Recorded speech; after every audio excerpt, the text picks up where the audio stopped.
আজ একটু পর বাংলাদেশ অনূর্ধ্ব-23 দল বনাম ভিয়েতনাম অনূর্ধ্ব-23 দল মাঠে নামবে। ম্যাচটি যেভাবে ইউটিউবে দেখবেন, দেখুন। এএফসি অনূর্ধ্ব-23 চ্যাম্পিয়নশিপের বাছাই পর্ব অন্যবারের মতো শুধুই অংশগ্রহণ নয়, এবার বাছাই পর্ব পেরোতে চায় বাংলাদেশ দল। জাতীয় দলের অভিজ্ঞ ফুটবলারদের নিয়ে করা স্কোয়াডে কোচ সাইফুল বারী টিটুর অধীনে শুরু হবে আজ থেকে লড়াই। ভিয়েতনামে লড়বে ইয়েমেন, সিঙ্গাপুর আর স্বাগতিকদের সঙ্গে। এর আগে বাহরাইনে দুটি প্রস্তুতি ম্যাচ খেলেছে বাংলাদেশ দল। আর আজ থেকে শুরু হচ্ছে অনূর্ধ্ব-23 এশিয়ান কাপের কোয়ালিফায়ার ম্যাচ। আজ উদ্বোধনী দিনেই ভিয়েতনামের বিপক্ষে মাঠে নামবে বাংলাদেশ দল। ম্যাচটি শুরু হবে আজ বাংলাদেশ সময় সন্ধ্যা 6টায়। এবারের বাছাই পর্বে অন্যবারের মতো শুধুই অংশগ্রহণ নয়, এবার বাংলাদেশের জন্য এই টুর্নামেন্টের গুরুত্ব অন্যরকম। কারণ এবার লক্ষ্য একটাই, চূড়ান্ত পর্বে জায়গা করে নেওয়া। সেই লক্ষ্য পূরণে ফুটবল নির্বাচনের ক্ষেত্রেও নেওয়া হয়েছে বিশেষ উদ্যোগ। বাংলাদেশি বংশোদ্ভূত 4 ফুটবলার ছাড়াও জাতীয় দলের 13 জন ফুটবলার রয়েছে অনূর্ধ্ব-23 দলে।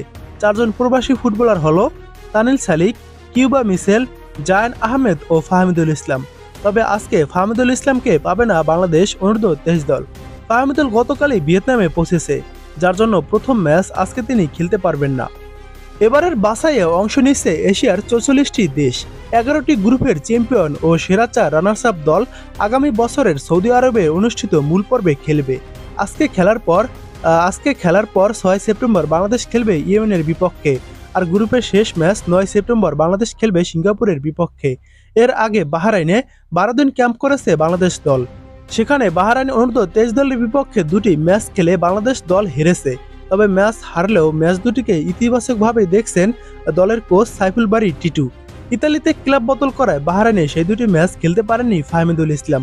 এবার দেখুন আপনারা আজকে সন্ধ্যা 6টায় এই ম্যাচটি যেভাবে লাইভ দেখবেন, এই ম্যাচটি ইউটিউবে আপনারা খুব সহজে লাইভ দেখতে পারবেন। ভিয়েতনামের একটি চ্যানেল আছে, বিএফএফ চ্যানেল লিখে আপনারা ইউটিউবে সার্চ করে দিবেন। আমি যেভাবে সার্চ করে দিয়েছি এভাবে সার্চ করে দিবেন, তাহলেই এই দেখুন তারা লাইভটি এখনই শিডিউল করে দিয়েছে। সন্ধ্যা 6টায় এই লাইভটি চলবে। বাংলাদেশ অনূর্ধ্ব-23 দল ও বাহরাইন অনূর্ধ্ব-23 দলের খেলাটি আপনারা এই লাইভেই দেখতে পারবেন।